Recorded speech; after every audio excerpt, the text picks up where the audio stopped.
আসসালামু আলাইকুম। আজকে আমরা একটা প্যাসেজ নারেশন সলভ করে দেখি। প্যাসেজ নারেশনকে আমরা টাইটেল একটু পড়ে দেখি। বলা হয়েছে change the narrative style by using indirect speeches. Dhaka board 2019 এটা এসেছে।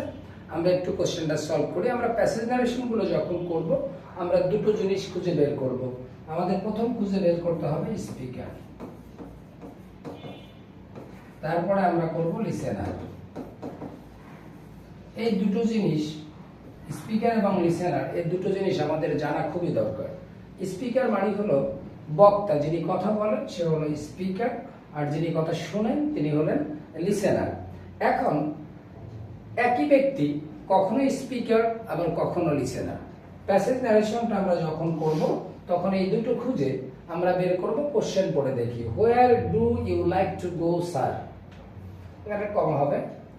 আস্ক দ্য টিকেট সেলার, আমরা একজন স্পিকার পেয়ে গেছি। দেখি তো আমার এই যে টিকেট সেলার উনি কার সাথে কথা বলছে, বলছে কক্সেস বাজার। রিপ্লাইড দ্য স্ট্রেঞ্জার, তাহলে আমরা এখানে পেয়ে গেলাম আর একজন লিসেনার পেয়ে গেলাম যার সাথে কথা হচ্ছে। তাহলে টিকেট সেলার কথা বলছে দ্য স্ট্রেঞ্জারের সাথে। এখন আমরা প্রথম যখন সেন্টেন্সটাকে লিখব তখন আমাদের একটা কাজ করতে হবে। প্রথম সেন্টেন্সের মধ্যে আমরা স্পিকার লিসেনার দুজনের কথা বলবো। তা আমি লিখে দিলাম, প্রথম আমার কি ছিল, the ticket seller. The ticket seller লিখলাম, দ্য টিকেট সেলার। এখন প্রশ্ন হতে পারে যে আমি এখানে আস্ক দেয়া আছে, যেহেতু ইনভার্টেড কমার মধ্যে যেটা থাকে এটাকে আমরা বলি রিপোর্টেড স্পিচ। রিপোর্টেড স্পিচটা যদি ইন্টারোগেটিভ সেন্টেন্সে থাকে তাহলে আমরা এটাকে যখন লিখব তখন আমার সেইডের পরিবর্তে আস্কড হয়, কিন্তু এরা এখানে কোশ্চেনে দিয়েছে the ticket seller asked. Asked কাকে করেছে? The stranger. এখন আমার কোশ্চেন হতে পারে একটা জিনিস খেয়াল করবা, এই যে একটা স্যার কথা আছে, স্যারের জন্য একটা শব্দ ব্যবহার করতে পারবো দুটো জিনিস, অ্যাড্রেসিং অ্যাজ স্যার অথবা respectfully. The ticket seller asked the stranger respectfully, অথবা দ্য টিকেট সেলার এখানে আমরা ব্যবহার করতে পারি respectfully. Respectfully, the ticket seller respectfully asked the stranger. এখন দেখলাম ইন্টারোগেটিভ সেন্টেন্স আমাদের হয় দুই রকমের, একটা ইয়েস নো কোশ্চেন দ্বারা আর একটা ডাব্লিউএস কোশ্চেন দ্বারা। এখন দেখলাম ইয়েস নো কোশ্চেনগুলোর যার উত্তরটা আমরা পেয়ে যাব হেল্পিং ভার্ব দ্বারা থাকবে, ইয়েস এবং নো উত্তর পাবো। আর ডাব্লিউএস কোশ্চেন হলে আমাদের ইয়েস নো উত্তর পাবো না, আমরা ডিটেইলস একটা ডেসক্রিপশন পাবো। এখন আমরা খেয়াল করলাম হোয়ারটা একটা ডাব্লিউএস কোশ্চেন, এই জন্য আমরা এখানে লিখবো হোয়ার। ইফ ব্যবহার না করলে আমরা কি ব্যবহার করলাম? হোয়ার ব্যবহার করলাম। যদি আমরা হোয়ার ব্যবহার করার পরে এই যে ইন্টারোগেটিভ সেন্টেন্সটা আছে এই সেন্টেন্সটাকে আমাদের অ্যাসার্টিভ করতে হবে। তাহলে আমরা ইন্টারোগেটিভ আর অ্যাসার্টিভের পার্থক্য তো জানি। কি জানি আমরা? অ্যাসার্টিভ যখন আমাদের হয় তখন শুরুতে থাকে সাবজেক্ট, পরে থাকে ভার্ব। আর ইন্টারোগেটিভ আমরা যখন করি আগে দিয়ে আমরা ভার্ব, পরে ব্যবহার করি সাবজেক্ট আর কোশ্চেন মার্ক। তাহলে এই ব্যবধানের রকম ডাব্লিউএস কোশ্চেন থাকতে পারে সেন্টেন্সের, সেটা ভিন্নতা।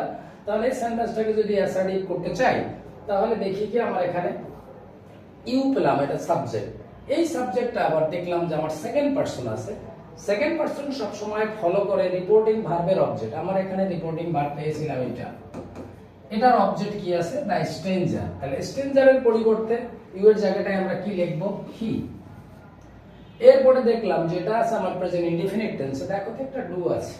এটা দেখে বুঝলাম যে এটা প্রেজেন্ট ইনডিফিনিট টেন্সে আছে, সিম্পল প্রেজেন্ট টেন্সে আছে। এর পরিবর্তন ন্যারেশনে আমরা জানি যে প্রেজেন্ট ইনডিফিনিট পরিবর্তন হয়ে পাস্ট ইনডিফিনিট টেন্স হয়।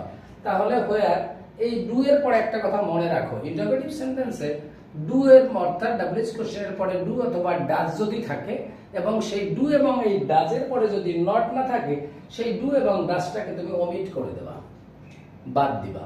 আর যদি ডু নট থাকে তাহলে ডিড নট করে পাস্ট টেন্স করতাম, তাহলে এটা ওমিট করলাম। তাহলে এইটা পেলাম আমার মেইন ভার্ব। তাহলে এই মেইন ভার্বটার লাইক এর পাস্ট ফর্ম কি হয়ে যাবে? Light. Light to go, full stop ব্যবহার করলাম। তাহলে কি হলো? The ticket seller respectfully asked the stranger where he like to গো। উনি কিন্তু উত্তর করেছে। কি উত্তর করেছে? কক্সেস বাজার, রিপ্লাইড দ্য স্ট্রেঞ্জার। স্ট্রেঞ্জারের উত্তর দিয়েছে আমি কক্সবাজার যাব, তাহলে এখানে কিন্তু একটা ফ্র্যাগমেন্ট উত্তর দিয়েছে, খণ্ড উত্তর দিয়েছে। সে পূর্ণ বলতে পারতো যে I like to go to Cox's বাজার, না বলে সংক্ষেপে বলেছে কক্সেস বাজার। কিন্তু ন্যারেশন যখন আমরা করব তখন পূর্ণ সেন্টেন্সে লিখতে হবে। তাই আমি লিখলাম the stranger, the stranger replied, অথবা আনসার্ড। তুমি রিপ্লাইডও লিখতে পারো, আনসার্ডও লিখতে পারো। রিপ্লাইড দ্যাট মিলেই লিখবে। তাহলে আমি এখানে কি লিখবো? পূর্ণ বাক্য আই লাইক আছে, কি লিখবো? আই এর জায়গায় আমি কি লিখবো? এখানে ওখানে বলছে আই, তাহলে আমরা এখানে লিখবো হি, কারণ এখানে আই ছিল। এটা দ্বারা ওই লোকটাকে বোঝাচ্ছে, এই জন্য হি। তাহলে হি liked to go to Cox's Bazar.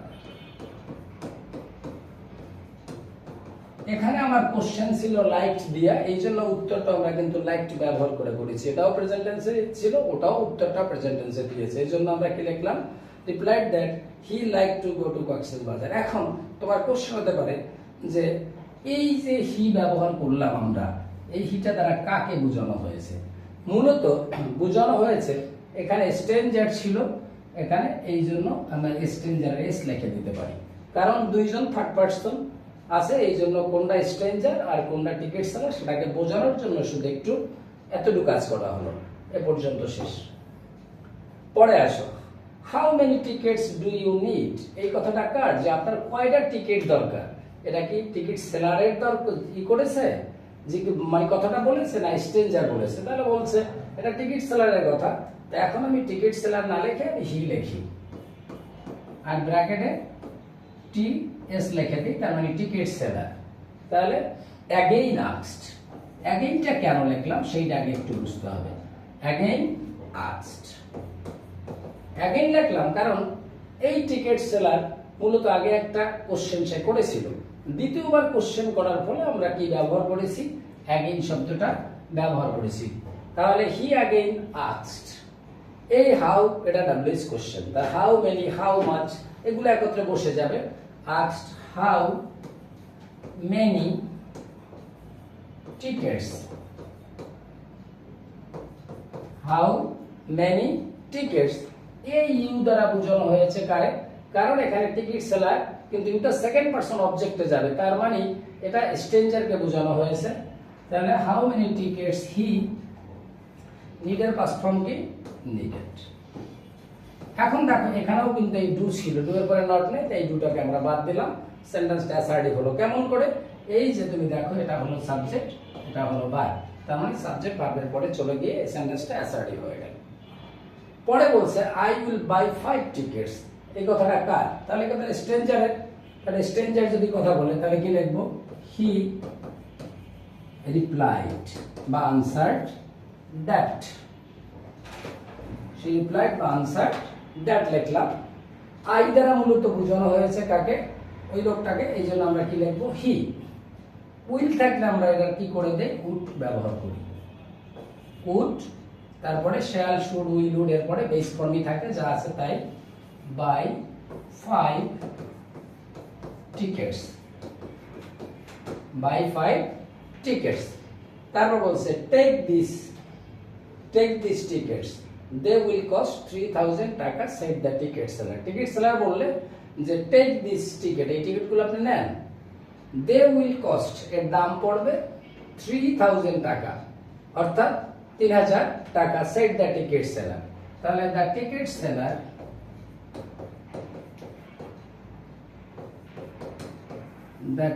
seller কি বলেছে? the ticket seller তাকে বললো, তো এটা কি ইম্পারেটিভ সেন্টেন্স। দেখো এইটা একটা ভার্ব দিয়ে শুরু হয়। কি দুই ধরনের সেন্টেন্স আমরা সাধারণত শুরু করি, একটা ইম্পারেটিভ আর একটা ইন্টারোগেটিভ। যখন ইন্টারোগেটিভ হয় তখন কোশ্চেন দেই, আর যখন ইন্টারোগেটিভ থাকে না, ইম্পারেটিভ হয়, তখন ফুল স্টপ থাকে। তাহলে the ticket seller told the ticket seller told him, তাকে বলল, কি বলল? টু টেক কি আছে? দিস আছে, দিস থেকে আমরা লিখে দিলাম দোজ। দিসের পরিবর্তে কি হয়? দোজ টিকেটস, দোজ টিকেটস বলছে দে উইল কস্ট, এবং এখানে বলা হয়েছে কি আরেকটা সেন্টেন্স আছে, যদি এরকম ন্যারেশনের মধ্যে পাই তখন আমরা লিখব অ্যান্ড অ্যাডেড দ্যাট, অ্যান্ড আরেকটা সেন্টেন্স পাইলে এসআরডি বলে অ্যান্ড অ্যাডেড দ্যাট বা অ্যান্ড সেড দ্যাট, তুমি যেভাবেই লেখো অ্যান্ড অ্যাডেড দ্যাট দে দ্বারা মূলত টিকেটরা থার্ড পারসন সিঙ্গুলার কিংবা প্লুরাল যাই থাকুক, এটা পারসন না, এটা যেহেতু টিকেটরা তো পারসন হতে পারে না, তারপরে এটা হলো থার্ড এর প্লুরাল, থার্ড পারসনের প্লুরাল আসলো, তারপরে ইম্পারসনাল দে, উইড আছে আবার হয়ে যাবে উড, দে উড। তাহলে আমরা এখানে পেয়ে গেলাম দে উড, তারপরে কি আছে আমাদের দে উড কস্ট, কি বলা হয়েছে 3000 টাকা, 3000 টাকা। এখন আমি একটু জিনিস তোমাদেরকে একটু খেয়াল করে আরেকটা জিনিস দেখো, একটু ক্লিয়ার করে দেই, তো খেয়াল করো এই সারের জন্য আমরা কি ব্যবহার করেছিলাম, আমরা এখানে এই রেসপেক্টফুলি। ইন্টারোগেটিভ সেন্টেন্সের জন্য আমরা কি ব্যবহার করেছি আস্কড। সেন্টেন্সটা অ্যাসার্টিভ করার জন্য আমি কি, আর এখানে কনজাংশন ডাব্লিউএইচ কোশ্চেন আছে, এই কনজাংশন। এরপরে দেখো সাবজেক্ট আছে, সাবজেক্ট হয়ে গেলে অ্যাসার্টিভ হয়, তারপরে সাবজেক্টের এই ভার্ব আছে, তাহলে আমার এখানে হয়ে গেল। দ্বিতীয় সেন্টেন্সটা এসে পূর্ণ একটা উত্তর দিয়েছে, উত্তর দেওয়ার সময় আমরা রিপ্লাইড ব্যবহার করি, রিপ্লাইড এর পরে দ্যাট ব্যবহার করি, রিপ্লাইড দ্যাট। এর পরবর্তীতে আরেকটা কোশ্চেন দিয়েছে, কোশ্চেন করার পরে এই জন্য একটা শব্দ ব্যবহার করেছি অ্যাগেইন, অ্যাগেইনটা আমরা ব্যবহার করছি অ্যাগেইন আস্কড, এই যে কোশ্চেন মার্কস ছিল এই জন্য কোশ্চেন করেছে আস্ক দিলাম, তাহলে অ্যাগেইন আস্ক, আবার ডাব্লিউএইচ কোশ্চেন আছে দিলাম, তারপরে আবার এই সাবজেক্ট ব্যবহার করলাম, এখানে সাবজেক্ট দিয়ে সেন্টেন্সটাকে আমরা করলাম, টেন্সের পরিবর্তনগুলো করলাম যেসব শব্দ লাগে। এরপরে সে একটা উত্তর দিছে আবার, আই ইট উইল বলছে আই উইল বাই, তাহলে এখানে কি বলছে উত্তর দিয়েছে, তাহলে রিপ্লাইড দ্যাট। উইল আছে আমরা কি করে দিলাম উড বাই 5000 টাকা, তার টিকেট সেলার।